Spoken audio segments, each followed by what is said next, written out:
They laughed at me, not strangers, my own family. In front of neighbors, friends, people I loved, they turned my name into a curse word. I can still hear their voices echoing in my head, mocking, jeering, as if I was nothing but dust under their shoes. They thought their blood gave them the right to break me. But blood doesn't make loyalty, actions do. And when blood betrays you, sometimes the deepest scars are carved not by enemies, but by those who were supposed to protect you. This is the story of how my own family humiliated me publicly, how the world joined them in their laughter, and how I carried years of maltreatment, suffering, and hatred on my shoulders. Until one day, I decided to make sure their reputation shattered the same way they shattered me. I remember the exact moment my life shattered. It was supposed to be a happy occasion, a community dinner where my family was being recognized for our volunteer work. The hall was packed with neighbors, teachers, and even a few of my classmates. I stood at my father's side on stage, forcing a polite smile under the bright lights. My heart pounded with anxious excitement, not knowing that within minutes, that same heart would be pounding with panic and shame. As the applause died down, my father cleared his throat and gripped the microphone a little tighter. Something in his eyes made the hair on the back of my neck stand up. Instead of thanking the crowd or acknowledging our family's efforts like I expected, he said in a cold voice, "Before we continue, I have a confession to make about my daughter." My stomach flipped. What? A confused murmur rippled through the audience.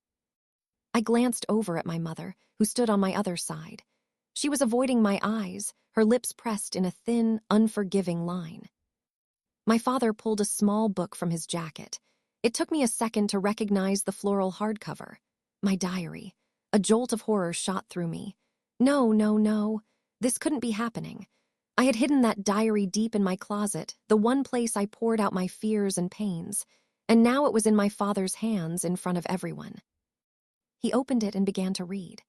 "I feel like I'm a disappointment to my family. Nothing I do is ever enough," he recited, his voice booming through the microphone. For a moment I froze, blood rushing in my ears so loudly I barely heard the gasps from the crowd. My secrets, my private thoughts, were being broadcast publicly as if they were lines from a speech. I made a wild grab for the diary, my vision blurring with sudden tears, but my father easily shoved me back with one arm and kept reading. "Sometimes I wish I wasn't alive because of how they treat me."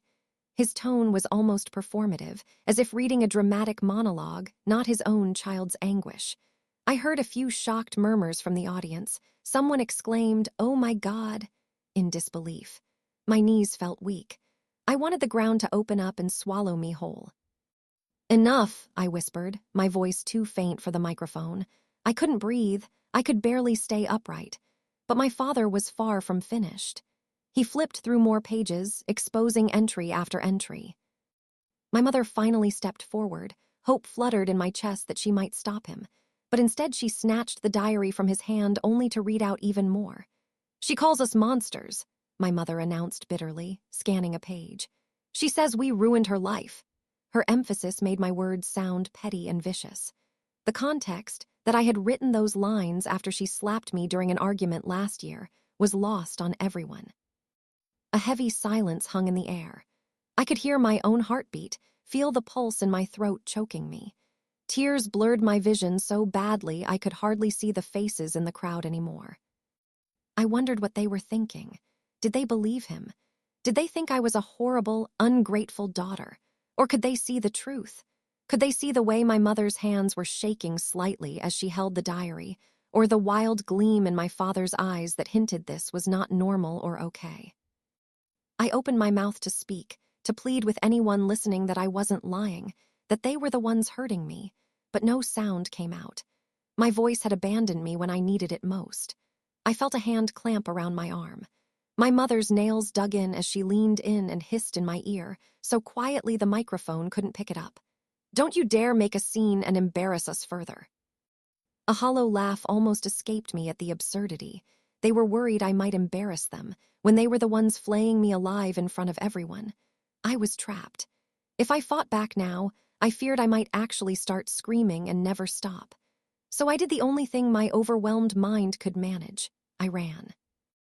I tore my arm free and bolted. One moment I was on stage. The next I was stumbling down the steps and past the first row of chairs, fleeing toward the exit. I vaguely heard gasps and someone calling my name, Danny, maybe, but all I could focus on was getting out. My vision tunneled as I raced through the double doors of the hall into the cool night air outside. I collapsed against the brick wall outside the venue, gulping in breaths of night air that tasted of autumn leaves and desperation. My whole body was shaking violently. Through the doorway, I could still hear my father addressing the crowd, his tone grave and theatrical. He was apologizing for my behavior, turning my breakdown into their pity party and painting himself and my mother as the victims of an unstable, unruly child. Every word felt like another kick to my gut. Hot shame washed over me. I wrapped my arms around myself, doubling over as a sob ripped out of my throat. How could they do this? How could my own family betray me so deeply? I had never felt so alone. I wanted to crawl into a dark corner and disappear. Yet a part of me wasn't even surprised. My parents had been chipping away at me with public cruelties for years, but never anything this extreme. They loved to make me the butt of their jokes. I remembered Mom once loudly calling me a little piggy at a neighborhood barbecue just for taking second helpings. Each humiliation left a scar, but tonight was the deepest wound of all. The door creaked open, and for one hopeful second I thought maybe someone had come to comfort me, maybe Danny or some kind soul from the crowd. But it was my brother. He stepped out slowly, hands in his pockets, an unreadable look on his face.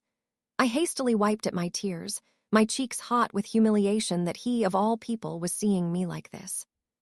He approached and, without meeting my eyes, mumbled, "Mom and Dad say we're leaving. Now." In that moment, I realized he was embarrassed, not for me, but of me. He wouldn't even ask if I was okay. I was just an inconvenience, a scene that he wished would hurry up and disappear. I pushed myself off the wall, knees still wobbling, and followed him to the parking lot where my parents' car was already idling. The ride home was dead silent aside from my mother's occasional sniffle. She stared out the window, dabbing her eyes with a tissue as if she was the one who'd been crying. My father's grip on the steering wheel was iron-tight, knuckles white, his jaw set in anger. I shrank into my seat in the back, pressing my forehead against the cool glass of the window. My diary lay closed on my mother's lap.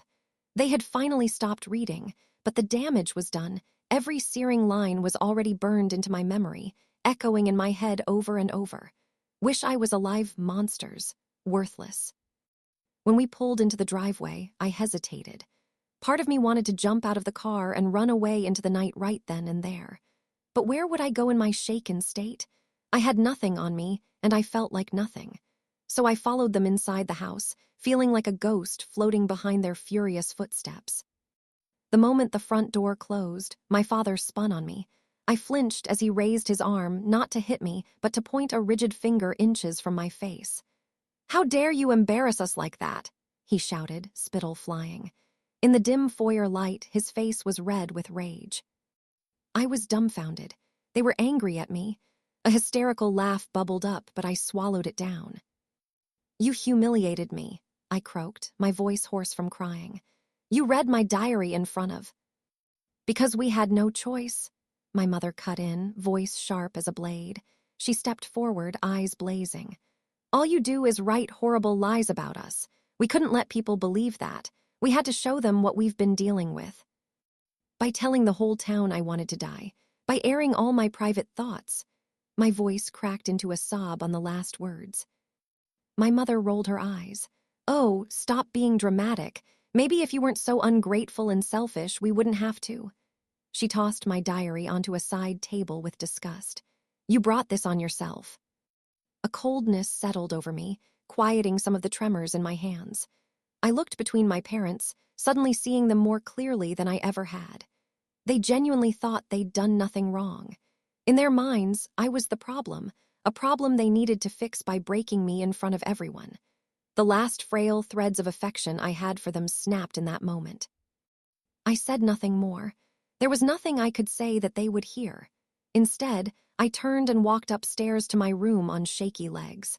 I closed my bedroom door and locked it, not that it would stop them if they wanted to barge in. In the silence of my room, the weight of everything finally crushed me. I slid down to the floor and let out a scream into my hands, silent and soul-deep. Tears poured out until I had none left. My chest ached as if my heart had been physically bruised. Humiliated, exposed, betrayed. The words circled in my head. I, community, you should be thanking us for setting the record straight. My mother added without looking at me, you're lucky we still let you live in this house. The words sliced me open. I pushed back from the table, appetite gone, and escaped to my room. Behind the locked door, I let the tears come, hot, silent, endless. The next week blurred into a haze of humiliation. At school, more whispers followed me. A boy in math class snickered, "Careful, she might write about you in her diary." The laughter that followed felt like nails in my skin. But there were moments, tiny sparks, that kept me from collapsing completely.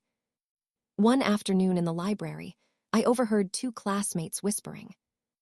Honestly, her parents are messed up. Yeah, I don't even like her, but that was cruel.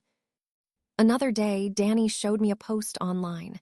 Someone had uploaded the video from the dinner. Beneath it were dozens of comments. Some were cruel, calling me dramatic, attention-seeking, but others defended me. This broke my heart. No child deserves that. Her parents should be ashamed, not her. I hope she finds peace. This isn't okay. My hands trembled as I scrolled. Strangers, people I had never met, saw me, really saw me, in a way my own family never had. But at home, things grew darker. My parents began locking their bedroom door, whispering at night in tones too low for me to hear. My brother avoided me completely, as if my shame were contagious. Sometimes, when I passed my parents in the hallway, I caught the flicker of hatred in their eyes, as if I were the one who'd ruined their lives. The more they ignored me, the more invisible I felt. Yet the more invisible I became to them, the more visible I was becoming to the outside world. And I began to realize that imbalance could be my weapon. One Friday evening, Danny came over with her laptop. We sat cross-legged on my bedroom floor. She had pulled up a thread online where people were dissecting my parents' behavior from the video. "Listen to this," she said, reading aloud. The way her father smirked while reading those pages tells me everything. That wasn't about discipline. That was about control. Another comment read, "Notice how her mom joined in instead of stopping it. That's not protective. That's complicit." Each comment felt like someone peeling back the mask my parents had worn all their lives. The world was beginning to see them as I had always seen them. A thought struck me so hard I sat back. If they knew people were talking about them like this, if the community really believed it, it would destroy them. Danny's eyes widened. "Are you saying?" I swallowed hard, my pulse quickening. "I'm saying maybe it's time the world sees everything they've hidden, not just the diary, all of it." Her expression wavered between fear and support. "That could be dangerous," she whispered. I stared at the blank page of a fresh notebook on my desk. My old diary had been used against me, but maybe this one could be used against them. I picked it up slowly, holding it like a weapon. For the first time in years, I didn't feel like the helpless victim of my parents' cruelty. I felt like I had power. "I'm done hiding," I said, my voice steady. Danny's hand tightened around mine. The silence between us was thick with fear, but beneath it pulsed something stronger, resolve. That night, as my parents laughed downstairs with guests, I sat at my desk upstairs, writing. Not about my pain this time, but about theirs. The lies they told, the masks they wore, the cruelties they inflicted behind closed doors.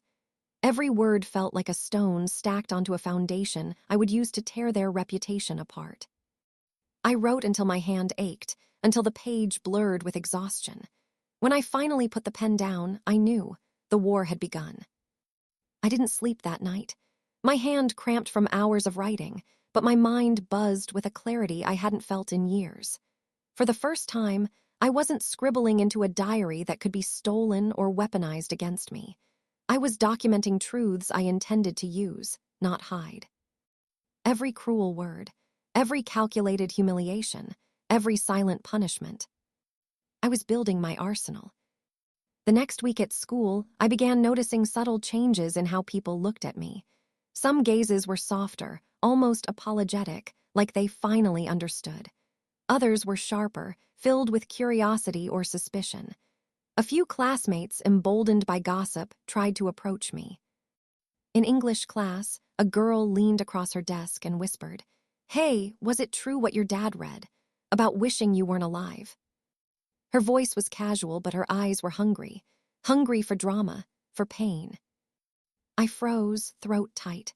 Then, for the first time, I didn't shrink. I met her gaze and said evenly, "It's true my parents wanted the world to see me broken. But what they don't realize is that they revealed more about themselves than about me." The words startled her. She leaned back, speechless. I caught the flicker of realization in her eyes. Maybe this wasn't just about me being damaged. Maybe it was about my parents being cruel. That flicker was everything. At home, the silence war continued. My parents treated me like furniture. My mother passed me in the hall without a glance. My father ignored my greetings at dinner. My brother avoided me altogether. But silence had an advantage. It made them careless. One night, as I was walking past the kitchen, I heard my parents whispering. "We have to do damage control," my mother hissed. "The neighbors are already asking questions," my father muttered. "We'll remind them she's unstable. That's always worked before." Unstable. The word burned into me. It was their shield, their excuse for everything. They had been painting me as unstable for years, each time I dared to protest, and people believed them. But now, maybe they wouldn't. I pulled out my phone, hit record, and held it near the doorway. Their voices came through clear as glass. Proof. When I replayed the clip later in my room, I felt a thrill course through me. For once, their lies weren't locked behind closed doors, they were captured. They couldn't deny what they'd said. It was the first piece of evidence, and it wouldn't be the last. Outside perspectives continued to shift. One afternoon, as I was leaving school, I overheard two mothers in the parking lot. "I used to admire that family," one sighed. "Appearances mean nothing," the other replied. "You never know what goes on in a house." Their words struck me like lightning. They weren't just doubting me, they were doubting them. That night, scrolling through the comments on the viral video, I saw one that made me stop cold. "Look at the way her mom smiles while she reads. That's not a mother protecting her child. That's cruelty disguised as virtue." Thousands had liked the comment. For the first time, my parents' ironclad mask was slipping, and I was going to rip it off completely. Danny became my silent ally. After school, she came to my house under the pretense of homework, but instead we whispered in my room about plans. "You need more than just that recording," she said, her voice low. "If you want people to believe you over them, you need undeniable proof." "I know," I whispered back. "I just don't know how yet." She looked at me, her expression sharp. "Then start watching, listening.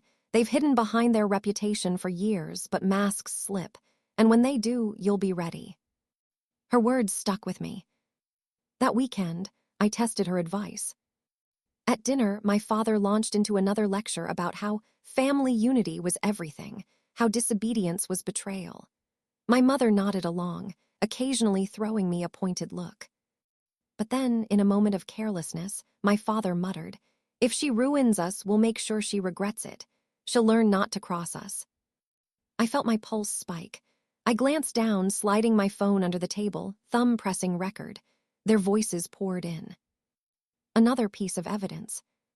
Later, when I played it back in the safety of my room, their words were crystal clear.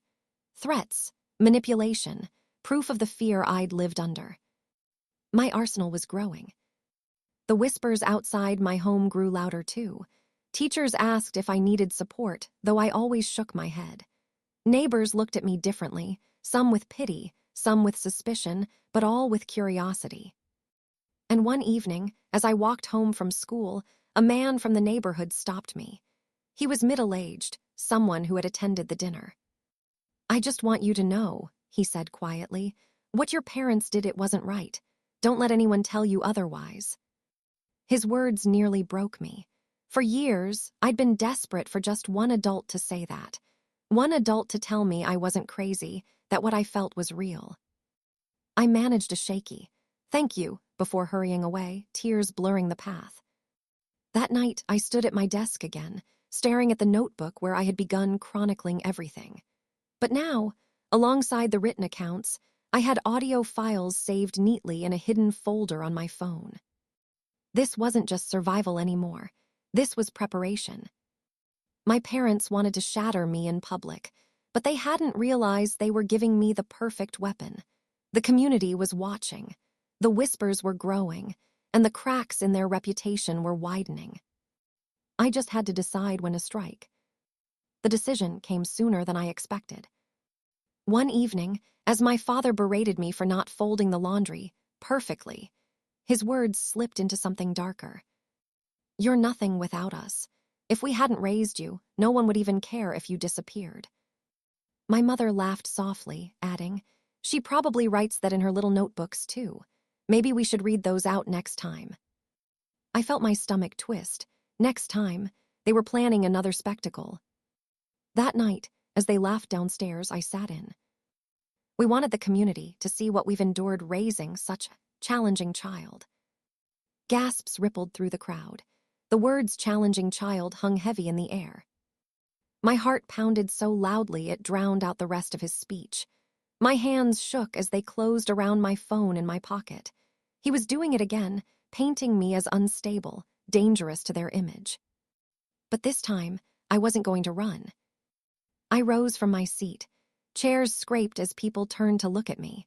My legs trembled, but each step toward the front row hardened my resolve. "Enduring me," I said loudly, cutting across his words. My voice wavered, but the microphone carried it clear. "You mean humiliating me, breaking me." Gasps echoed again, my father's face reddened. "Sit down," he hissed. I shook my head, lifting my phone. My hand trembled, but my thumb pressed play. From the speakers in my hand, his own voice filled the hall. "If she ruins us, we'll make sure she regrets it." The audience froze. Then another clip, my mother's voice, sharp and dismissive. "She probably writes that in her little notebooks, too. Maybe we should read those out next time." A ripple of murmurs swept through the crowd. Faces turned from pity to shock, from curiosity to suspicion. My father lunged forward. "That's taken out of context," he barked. But the damage was already done. The words had pierced the polished mask they'd worn for years. From the audience, a woman stood. She was one of our neighbors. "Is this how you speak about your own child behind closed doors?" she demanded. Another voice joined. "You humiliated her once already, and now this." The room erupted in whispers, accusations, questions. My mother's smile collapsed. My father's jaw clenched as he gripped the microphone, but for the first time he looked small. I stood tall, heart racing, voice trembling but steady enough. "You wanted everyone to see the truth about me. Now they've seen the truth about you." The silence that followed was deafening. My parents' eyes bored into me, filled with fury and disbelief. I held their gaze. For once, I didn't flinch.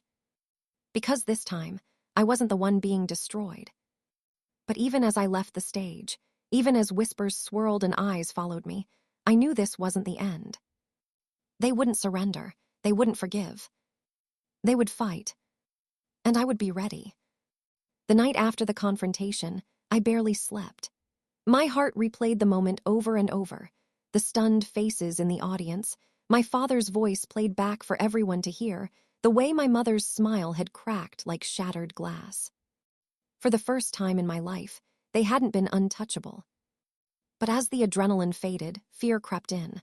I knew my parents. They didn't lose quietly. At school the next day, it was like walking through a storm of whispers. "She exposed them. Did you hear the recording? Her parents are monsters. Do you think she's safe at home?" Some students avoided me, uncomfortable with the intensity of it all. Others stared with wide-eyed fascination, like I was living in a TV drama. But a few, more than before, looked at me with something else. Respect. Danny slipped her arm through mine at lunch.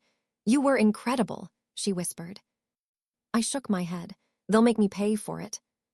Her face hardened. "Then we make sure you're not alone." The fallout reached the community, too. In the grocery store, I overheard a pair of neighbors. I always thought they were perfect. Perfect. They threatened their own daughter. I don't even want my kids near them anymore. Another day, I passed by a cafe and caught snippets. She was brave. Or reckless.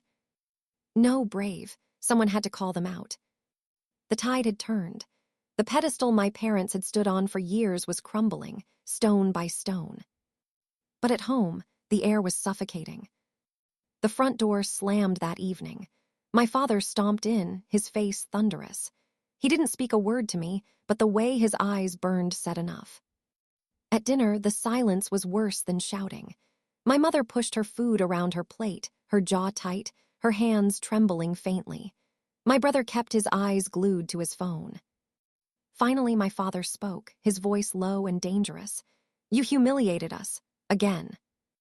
I set down my fork, forcing myself not to shake. I only showed them the truth. His hand slammed onto the table, rattling the dishes. "You think you've won?" He leaned forward, eyes narrowing. "This isn't over. You're under our roof. Don't forget who controls this house." The threat hung heavy in the air. My mother's lips curled into a cold smile. "The community might pity you now, but we'll remind them who you really are." I excused myself from the table before my voice betrayed the fear rising in my throat. Upstairs, in the safety of my room, I locked the door and pressed my back against it. My phone felt heavy in my hand, but I knew recordings weren't enough anymore. They were planning something. I could feel it. Later that night, as the house grew quiet, I crept downstairs for water. Their voices drifted from the living room. "She's dangerous now," my mother whispered. "Then we'll show them just how unstable she is," my father replied. "One more display, and no one will believe her again." My blood ran cold. Another display, another plan to ruin me. I tiptoed back upstairs, my heart pounding. They weren't just fighting back, they were preparing to strike harder than ever. In my room, I pulled out my notebook and wrote furiously, my hand shaking. "They want war, they'll get it." But even as the words filled the page, fear knotted in my stomach. Because deep down, I knew they were willing to destroy me completely if it meant saving themselves. And I would have to risk everything to stop them. The week after the confrontation felt like walking across a minefield. Every glance from my parents was a warning, every slammed door a reminder that they weren't finished.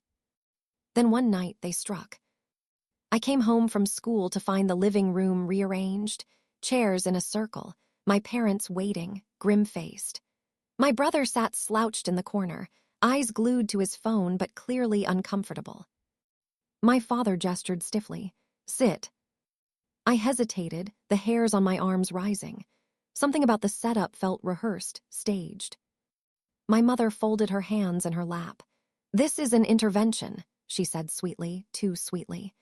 "We've spoken to the pastor, to some neighbors, even to your teachers. They all agree you're spiraling out of control, and we're here to help you." My blood ran cold. An intervention?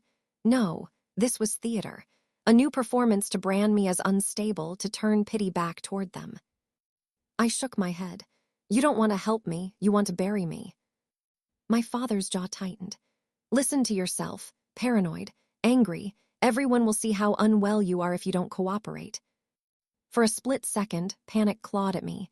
They had staged it so carefully. If I exploded, if I cried or screamed, it would look exactly like they wanted. A breakdown, proof I was unstable. But I wasn't the same girl they humiliated on stage weeks ago. I had proof, and I had learned control. I drew in a slow breath and sat calmly, folding my hands in my lap to mirror my mother's posture. My voice was quiet but steady. "If I'm unstable, then explain this." I pulled out my phone and tapped play. My father's voice filled the room. "If she ruins us, we'll make sure she regrets it." My mother's voice followed. "She probably writes that in her little notebooks, too. Maybe we should read those out next time." The color drained from my mother's face. My father surged to his feet, his face twisted with rage. "You recorded us." "Yes," I said simply, slipping the phone back into my pocket. "And I have more, a lot more." The silence was thick, broken only by the faint buzz of my brother's phone. For once, even he looked up wide-eyed. My mother's mask cracked first. "If you share those, you'll destroy this family." I met her gaze. "You already destroyed it." My father's fists clenched, his voice a low growl. "Do you think the community will believe you over us? Do you think you can win?" I didn't flinch. "I don't need them to believe me. I just need them to hear you." The room fell into stunned silence. That night, I locked my door and sat at my desk, hands trembling. The recordings were my shield, but I knew shields couldn't win wars. They only bought time. My parents would double down now, maybe twist the intervention story to neighbors, maybe even accuse me of threatening them. I stared at my notebook, the words I'd scrawled in bold the night before. They want war. They'll get it. Now the war wasn't just in whispers. It was in the open. And I had to decide. Do I unleash everything and burn their reputation in one devastating strike? Or do I wait, gather more, and destroy them piece by piece? The choice weighed heavy, but one thing was certain. There was no turning back. As I turned out the light and slid into bed, I heard their voices downstairs, low and furious. "She's dangerous now," my father muttered. "Then we'll show them what kind of girl she really is," my mother whispered back. My chest tightened. They weren't giving up, they were planning something new, something worse. I closed my eyes, clutching my phone to my chest like a lifeline. Whatever they had in store, I'd be ready. It started with whispers, the kind that crawl through a community like smoke. "She's been unstable for years." I heard she threatened her parents. Poor family. Can you imagine raising a child like that? At first, I thought it was just gossip, but then the lies grew louder. On Monday morning, I walked into school to find a circle of students huddled around a phone. When they saw me, the group parted like water, and one girl shoved the screen toward me. It was a post, anonymously written, but I recognized the words. My parents' words. From Danny, "Stay safe. If anything happens, I'll call for help." Her words steadied me, but lying in bed, clutching my phone like a lifeline, I realized the truth. I couldn't keep living like this. This wasn't just a war of words anymore. This was survival. The community was already turning. Neighbors avoided my parents.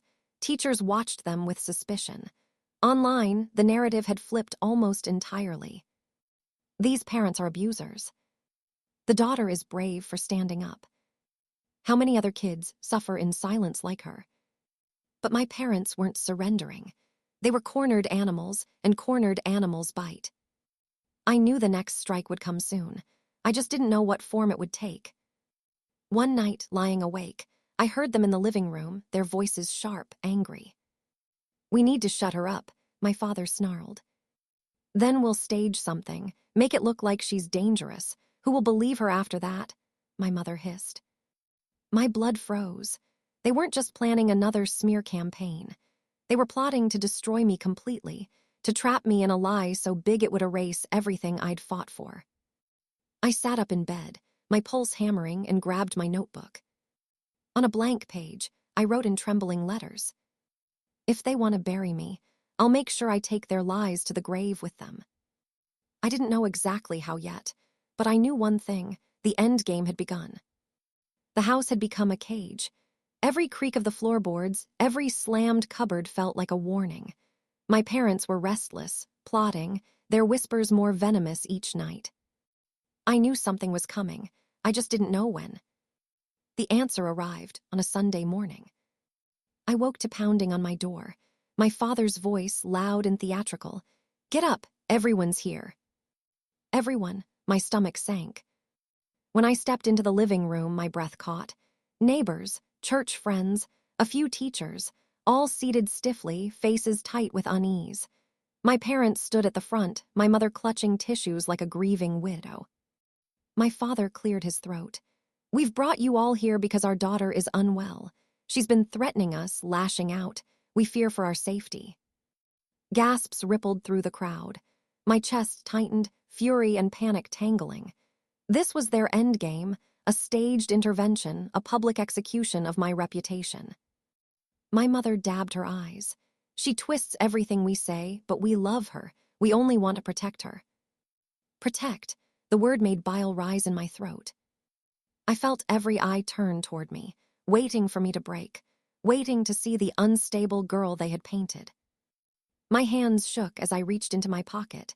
My phone was warm against my palm, heavy with truth. I took a step forward, my voice trembling but loud enough to carry. "You want to protect me?" I asked, staring at my mother. "Then tell them what you said last night." Blank stares, silence. I tapped play. Their voices filled the room. "We need to shut her up. Then we'll stage something, make it look like she's dangerous." The words hung in the air like a thunderclap. Gasps, murmurs. A teacher's hand flew to her mouth. A neighbor whispered, "Oh my God." My father's face drained of color. My mother dropped her tissues, her hands trembling. I lifted my chin, tears burning my eyes. You wanted to bury me in lies, but the truth was always louder. The room erupted. Some neighbors shouted. Others stared in horror. My parents tried to protest, voices desperate, but the recording had spoken louder than their masks ever could. For the first time, I wasn't the one shrinking under their gaze. They were. But even as I stood there, victorious in truth, a hollow ache filled me. This was my family, my blood, and I had just torn them apart. The price of truth was loneliness. In the days that followed, the fallout was brutal. My parents' reputation collapsed. Invitations vanished. Neighbors whispered abusers when they passed. At church, no one looked them in the eye. But the house grew colder than ever. Meals in silence. Doors slammed. My father's glares like daggers, my mother's sobs echoing through the walls. And me, trapped inside the ruins I had created. Weeks later, I left. A teacher helped me find shelter with relatives in another town. The night I packed my bag, my parents didn't stop me. They didn't speak. They just watched, their eyes filled with hatred and loss. As I closed the door behind me, a tear slid down my cheek. Not for them, for the family I had wished for, the one I never truly had. Now, years later, when I tell this story, people call me brave. They say I was strong for standing up. They don't see the scars, the nights I cried myself to sleep, the way I still flinch at raised voices, the ache of never having parents who protected me. But I don't tell this story for pity. I tell it for anyone trapped in silence, anyone convinced their pain doesn't matter. Because sometimes, survival isn't quiet. Sometimes, survival means speaking so loudly that the lies can no longer breathe. And though my ending was tragic, walking away from the people who gave me life, it was also redemptive. Because I learned the one thing my parents never wanted me to know. The truth is stronger than fear.